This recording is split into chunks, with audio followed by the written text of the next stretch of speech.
In the ancient world, the Apis bull was very holy, and even more than it is today.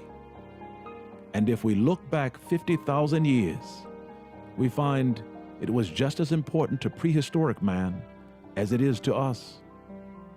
Nevertheless, if we do look back, we will know why. And once we know why, none of us will ever be the same. In nearly all of the cave paintings, there are always pictures of a bull or a cow. And what is important about these paintings is the fact that they are always painted on the ceiling, and usually with a cloudy sky or a night sky. The ceiling forces you to look up, and this act in itself is the clue. In order to find the origin of this Apis bull that is holy, one must look to the heavens and to the origins of our world's various faiths. And that is Egypt. The pyramid is created to represent the sun, and yet it is created not in a circle, but instead a square.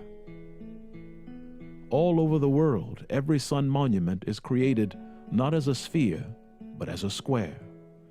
Whether Mayan, Incan, Aztec, Egyptian, or African, the sun is always a square. And the reason is, in the ancient world, near the summer solstice or the winter solstice, a hole will appear on the sun. And invariably, it will be a square. And when a square appears on the sun, it means the time of man has come. We have matured. And it is also something even more powerful. It is an invitation to the holiest place of all, the place of the Apis bull.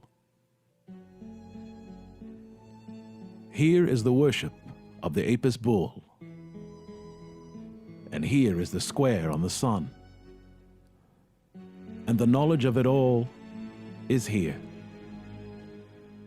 Once you enter this square hole in the sun, you will enter a gateway. You will travel through what we call a wormhole. You will begin an interstellar space flight throughout the cosmos that mankind has taken for more than 100,000 years. We will travel through this wormhole, and when we come out, we will be here. When we leave the sun, we will exit here in this area of the constellation of Taurus the Bull. And how we know this is because of this, a square. The gate of the sun and this holy constellation are linked together. To confirm this conception, all one has to do is return to Egypt. If we go to Egypt, we will find a confirmation of this knowledge that is so overpowering to the mind that it will stun you into silence. Although the doubting Thomas will say, this square is only a coincidence. These two subjects have nothing in common. It's pure fantasy. It's imagination. It couldn't possibly be true. It is true. And the confirmation of the truth is here. When the Egyptians worshipped the Apis bull, they also worshipped the sun. And the two were always linked together as an entryway and an exitway into the cosmos. Here is an ancient Apis bull that was worshipped for thousands of years. On the head of this ancient and holy creature is the sun, and with it, the power of the serpent.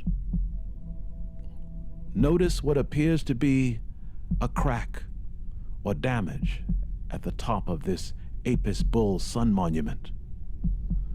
To the common eye, it's just an old piece of artwork, a 3,000-year-old broken statue of the sun, and yet it is the holiest knowledge you will ever see. And now, a satellite view of this same object today.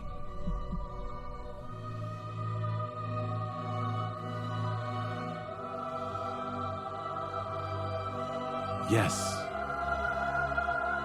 this is the hole in the sun that they saw 5,000 years ago. A hole exactly like what we see today. Walk away from what you have been taught of Egypt. Walk away from it. There is no proof more powerful than this. A hole in the sun. A view that requires a satellite.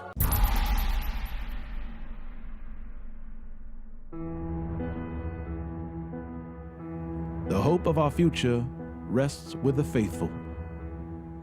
And in the end, it is the faithful who will determine how our world ends. Whether scientist, pragmatist, or atheist, one must come to understand the importance of faith. All of the words of God tells us that our end comes. And although our numbers are as the sand of the sea, only a few of us will survive.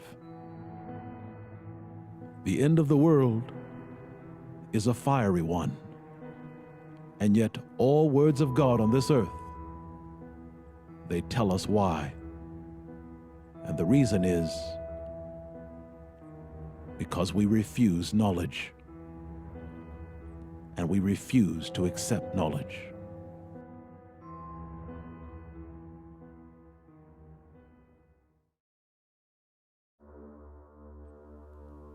In the late 11th century, a satanic creation came upon this earth. And when it came upon this earth, it filled the faithful with a horror and a fear that they've never seen before. It was so foreboding that men could not even look upon it for fear of it. This vile and demonic spawn of hell was called a dinner fork. Yes, it is a sad thing to say, and yet it is all truth. This humble addition to our dinner table was called by the faithful the work of the devil. They recoiled at the creation of something that would interfere with one eating from hand to mouth. And this scenario is not unique. And there is yet more. Music instruments, when they were first created, were also called the work of the devil. When the electric light bulb was invented, it too was called the work of the devil. When the automobile, when the airplane, and even when medicine that would save your life was created, it was called the work of the devil. These examples are not meant to be disparaging, and instead they are here to highlight the inability for the faithful to accept wisdom and new knowledge. Their first impression of anything that they don't understand is automatically called the work of evil. The reason these examples are so important is because, in the end, it will be the faithful who will determine what happens to the planet. It will be the religious who will decide what happens to the rest of us. There are nearly 6 billion peoples of faith on this earth, which means only they have the power to change it.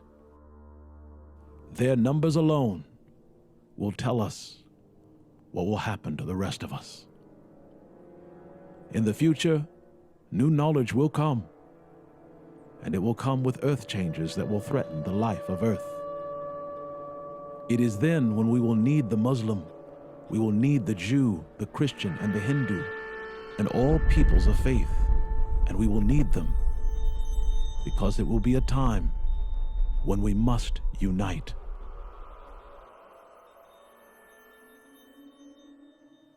Whether we believe in a supreme being or not, our end is in the hands of the faithful.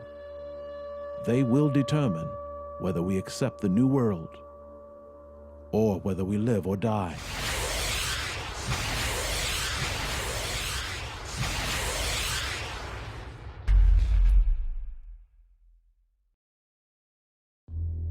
Our first steps begin here. These are clues left to us from the last great civilization on Earth, the Mayans. These stela represent a calendar of seasons and times, a time for moving, a time for traveling, planting, and also a time for gathering. And yet, every Mayan glyph shows them moving while crouching and being loaded with cases and supplies. It appears to be nothing of note, and at the same time, it is giving us one of our greatest clues about our past, a clue that is repeated all over the world. When we look to Egypt, we will see something, and yet when we see it, we see nothing. What is strange about this is the fact that we all see the same thing, and yet we all see nothing. We see a goddess, replete with holy symbols and holy accoutrements, and all the while extending her arms in a train of beautifully feathered wings.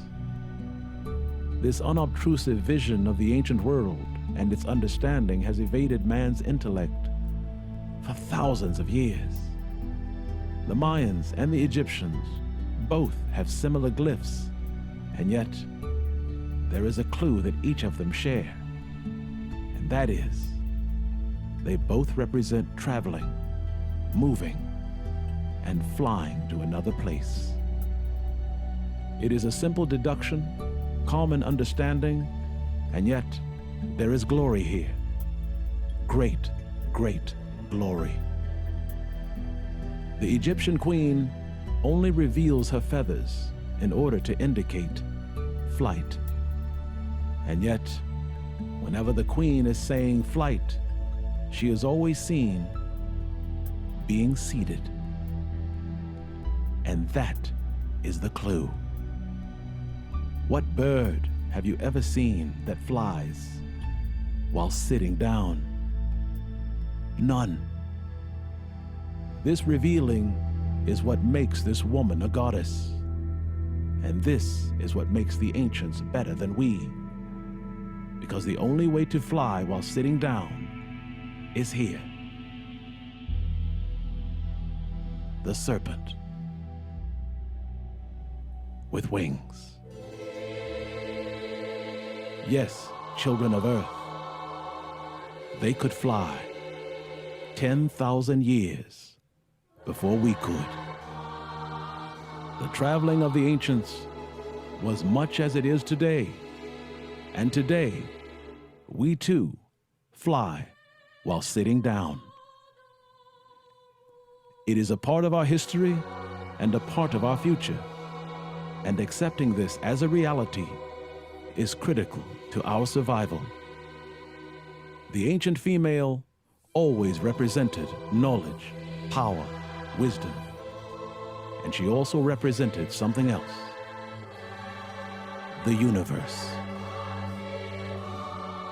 We have to walk away from what we believe and what we have been taught, and accept a knowledge and a wisdom that is too good for us.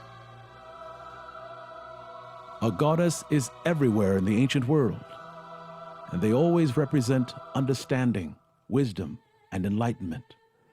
And yet each stela and each painting hides a glorious clue. This Egyptian carving is one of the most well-known works in the world, and this humble creation is called the Bee Goddess. Our archaeologists and our historians tell us that there was an obsession and a love for insects in the ancient world. They recite this understanding in every college and in every university, and even more, in every scholarly lecture. They tell the world the story of Egypt, a story of insect worship. Bugs, spiders, dung beetles, ants, and bees. How can this be an enlightened nation if they were fascinated with insects? The answer is, they weren't. They never worshiped bugs and they never glorified insects. And our stories about their history only glorifies our own ignorance. Although insects are seen all over the land of Egypt, you will find in the end, they aren't. It is a delusion, a fantasy, a misrepresentation of truth and wisdom, and not on their part, but on ours. We look at